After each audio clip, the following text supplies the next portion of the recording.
Great, welcome back. So hopefully you've gone through the exercises connected to suspect 6, which is parallel structure.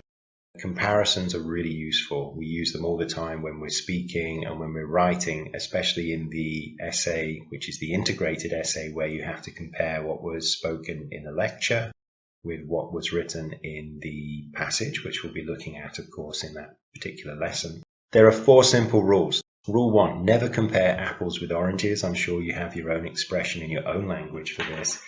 Rule number 2, observe the rules of parallelism. Okay, so you know what parallel structure is now, and you know what to look for. Rule number 3, never mix or combine comparative phrases or expressions. Keep it simple. Learn from your mistakes. Very often people have just built up bad habits, sometimes simply because many native speakers have bad habits in comparative structures as well. So do not mix up your comparative phrases or expressions. Rule 4, use like when referring to a noun and as when referring to a verb or clause. We're going to look at those in more detail now. Rule 1, never compare apples with oranges. For example, the color of her hair was similar to her mother. There's actually a couple of issues there, but for sure, there's no way that the writer wanted to compare a color with the mother. It's too esoteric, if you like. The correct answer is probably the color of her hair was similar to that of her mother. Her mother's. We wouldn't even compare the color of her mother here. We would be comparing mother's, in other words, mother's hair by context. Example 2, the half-lives of tellurium. Thank you, Wikipedia. The half-lives of tellurium isotopes are greater than hydrogen isotopes. Okay, you probably don't know what these are. I didn't until I looked on Wikipedia, but let me put it this way. We cannot compare half-lives of an isotope with another isotope. The correct version, the half-lives of tellurium isotopes are greater than those of hydrogen isotopes. The those of refers back to half-lives. The way to do this is you can just use half-lives. You could repeat it as in the previous sentence. You could somehow repeat color of, okay? So the half-lives of tellurium isotopes are greater than the half-lives of hydrogen. Half-lives is plural, so we use those of. Compare that with the previous example. The color of her hair was similar to the color of her mother's. Because color of is singular, we say that of. We will either use that of or those of. Rule 2. Observe the rules of parallel structure. Example 3. She does more for you than me. It's a bit ambiguous. We're not really sure what's happening in the second part here. So let's make it correct. She does more for you than for me. So the writer here wanted to say that she, whoever she is, she does more for one person than she does for the second person. And if you're not sure which pronoun to use, go back and watch that pronoun lesson again here. We would not say than for I. Good. Example 4. The new model of mountain bike weighs a pound less than that of the old model. Now here the mistake is we're actually using that of when we shouldn't be, because we're not actually comparing a noun with a noun. We're comparing a verb with a verb. What do I mean by that? Well, let's have a look in the correct version.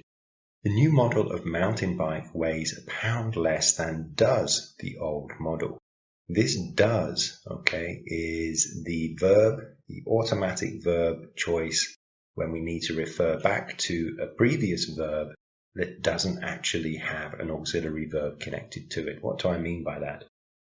Let's try and change the sentence slightly.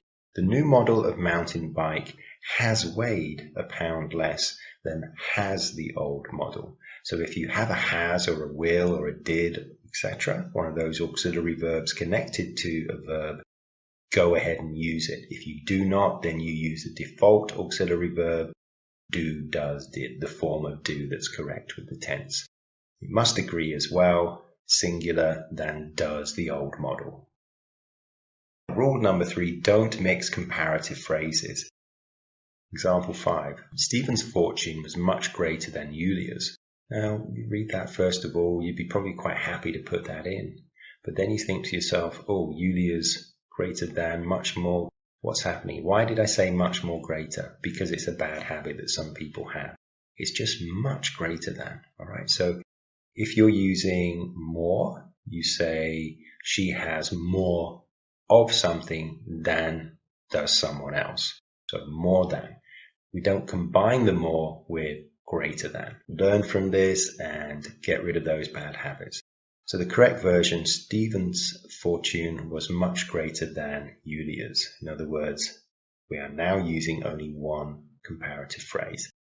Example 6, each island is losing as much land to the sea this year compared to last year. As by itself is a comparative. As much as. The second part should be as. Compared to or compared with is a separate comparative phrase. So the correct version would be, each island is losing as much land to the sea this year as it did last year. Notice how I've included the words it did, so that we know that we are absolutely focusing on each island losing as much as it did last year. The final 4 comparisons is rule 4. Use like when referring to a noun and as when referring to a verbal clause. So I'm sure you know what we're talking about with nouns and verbs. Don't forget, a clause is just a collection of words that become part of a sentence. We can have independent clauses, dependent clauses. When we look at the next parts of the lesson, we'll go into more detail with regard to what we mean and how to use punctuation depending on the type of clause.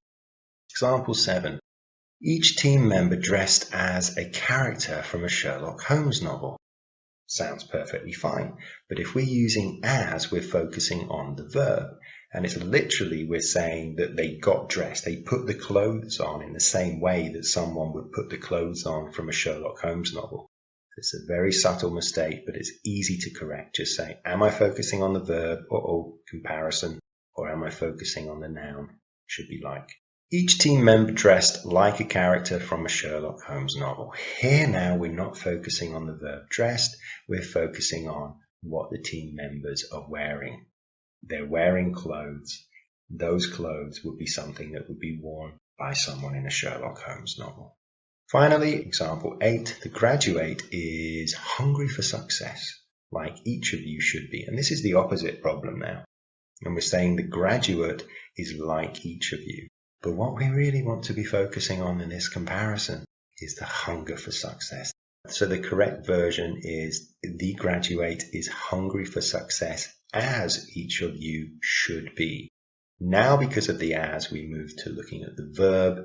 And actually, you could even argue that we are looking at both clauses here. If you have an as comparison, and it's not only a simple short sentence, just remember the golden rule. There must be a verb in each part of the sentence, and both clauses must have a verb. Therefore, using as, the structure is fine. Right, very simple rules to remember. Let's put them into practice. You've got the quiz to do as always. Take your time, have a look again at the different slides within this PowerPoint. Try the questions.